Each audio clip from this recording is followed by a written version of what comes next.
লন্ডনে দেখা মিলল পালিয়ে যাওয়া আওয়ামী লীগের সাবেক মন্ত্রী এমপিদের।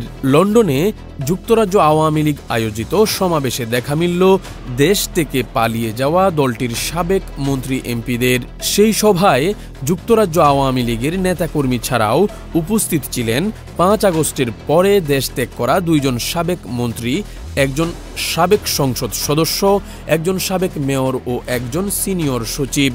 সবার ভিডিওতে দেখা যায় বাংলাদেশ আওয়ামী লীগ প্রেসিডিয়াম সদস্য, সদ্য বিলুপ্ত সংসদ ও মন্ত্রিসভার মৎস্য ও প্রাণী সম্পদ মন্ত্রী ও ফরিদপুর ১ আসনের সংসদ সদস্য আব্দুর রহমান, সাবেক বৈদেশিক কল্যাণ ও শ্রম প্রতিমন্ত্রী ও সিলেট ২ আসনের সাবেক এমপি শফিকুর রহমান চৌধুরী, সিলেট ৩ আসনের সাবেক সংসদ সদস্য হাবিবুর রহমান, সিলেট সিটি কর্পোরেশনের সাবেক মেয়র আনোয়ারুজ্জামান চৌধুরী ও সাবেক মন্ত্রিপরিষদ সচিব কবির বিন আনোয়ার।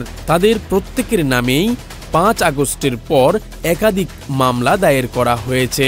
যুক্তরাজ্য আওয়ামী লীগের সাধারণ সম্পাদক সৈয়দ সাজিদুর রহমান ফারুক সভায় উপস্থিত সকলের নাম নিশ্চিত করেন। NN news desk.